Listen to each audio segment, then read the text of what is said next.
ये है talks news network और आप देख रहे हैं पॉलिटॉक्स, राजनीति का कच्चा चिट्ठा। लोकसभा चुनाव के चलते पूरे देश में प्रचार परवान पर है। कांग्रेस के दिग्गज नेता पार्टी के जीत के लिए प्रचार में जुटे हुए हैं। हरियाणा के पूर्व मुख्यमंत्री और कांग्रेस के कद्दावर नेता भूपेंद्र सिंह हुड्डा राजस्थान के दौरे पर है और नागौर से कांग्रेस उम्मीदवार ज्योति मिर्धा के नामांकन कार्यक्रम में हिस्सा लिया। किस तरह कांग्रेस के लिए जो है कैंपेन चल रहा है, उनसे जानते हैं। हुड्डा जी, देश में एक राष्ट्रवाद के नाम पर सेना के सम्मान पर मोदी जी वोट मांगे। देखिए, कोई भी दल हो प्रजातंत्र में उसकी दो नीति होती हैं, एक राष्ट्र नीति, एक राजनीति। जो जब भी देश पर किसी दुश्मन ने हमला किया है या ऐसी कोई परिस्थिति हुई है तो देश के जितने भी दल हैं राष्ट्र नीति के अनुसार सब एक होकर जो भी मौजूदा सरकार हो उसके साथ देते हैं। जैसे पिछली बार हुआ, अभी हुआ, जब ये पुलवामा हुआ और हुआ बालकोट हुआ, उस समय पूरे देश ने देश के प्रधानमंत्री का और सरकार का साथ दिया। जो राजनीति है उसको राजनीति में नहीं समझ वो करना चाहिए। शहीद जो हैं, जो हमारे बॉर्डर पे शहीद हुए हैं, वो शहीद किसी एक दल के लिए या एक सरकार के लिए नहीं होते हैं, वो देश के शहीद होते हैं, देश के लिए शहीद होते हैं। तो किसी भी दल को उसको राजनीति में बनाने का प्रयास नहीं करना चाहिए, क्योंकि वो तो देश के लिए शहीद हुए। बालाकोट में जो एयर सर्जिकल स्ट्राइक हुई, आपको लगता नहीं उसके बाद सियासी फिजा बदली है, क्योंकि मोदी उसे पूरी तरह भुना रहे हैं?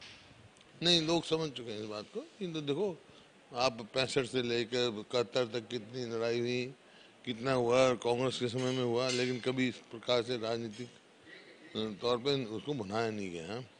और लोग समझते हैं इस बात को कि वो तो सारे देश के लिए हैं, शहीदी देश के लिए हैं, और ऐसी स्ट्राइक पहले भी बहुत होती रही। राहुल गांधी न्याय योजना लाने की घोषणा की, क्या मानते कितना फायदा होगा इससे और कांग्रेस को? जो 5 करोड़ परिवार हैं, 25 करोड़ व्यक्ति हैं, 20% कुल जनसंख्या के जो हैं, जो गरीबी रेखा के नीचे हैं, उनको गरीबी रेखा से ऊपर लाने का काम करेंगे। ये हर साल 72,000 रुपया उनको दिया जाएगा ताकि वो गरीबी रेखा से बाहर आए। क्योंकि ये इस 5 साल के दौरान भारतीय जनता पार्टी की सरकार के दौरान गरीबी और अमीरी का बहुत ज़्यादा अंतर हुआ है। गरीब और गरीब हुआ है, अमीर और अमीर हुआ है। तो उसको पाटने के लिए गरीबी रेखा निकालना जरूरी है। पिछली बार हुड्डा जी राजस्थान में एक भी सीट नहीं आई थी कांग्रेस की, और हरियाणा में भी शायद दीपेंद्र हुड्डा एक जीते, बहुत कम सीटें। इस बार दोनों स्टेट में क्या उम्मीदें मानते हैं? देखिए, जहाँ तक हरियाणा का सवाल है, 2009 में 10 में से 9 आई थी, तो वही इतिहास रिपीट करने जा रहे हैं। शायद हो सकता है 10 में 10 आ जाए। और राजस्थान में भी जो मैं घूमा हूँ, राजस्थान में जो जैसे अब कांग्रेस की सरकार बनते कर्जा माफ़ कर दिया गया। आगे फैसला ये किया है, मैनिफेस्टो आया है, उसमें 72,000 तो हैं ही गरीब आदमी के। किसान का अलग से बजट बनाया जाएगा, अलग बजट किसान का पेश होगा, और कर्ज माफ़ी से शुरुआत से कर्ज मुक्त तक पहुँचाया जाएगा, और किसान को अच्छा भाव दिया जाएगा ताकि उसको कर्जे की जरूरत ना पड़े। रोजगार के आप देख रहे हैं, भारतीय जनता पार्टी ने वायदा किया था 10 करोड़ तो रोजगार दे देने चाहिए थे, लेकिन चंद लाख भी रोजगार नहीं मिले हैं। जब रोजगार की बात करते हैं तो कहते जुमला है, पकौड़े तलो। और गुजरात में तो स्कूलों में पंचर लगाने की, साइकिल पे पंचर लगाने की ट्रेनिंग दी जा रही है। इस किस्म के रोजगार की जो बेरोजगारों के साथ मजाक हुआ है, ये युवा समझती है इस बात को।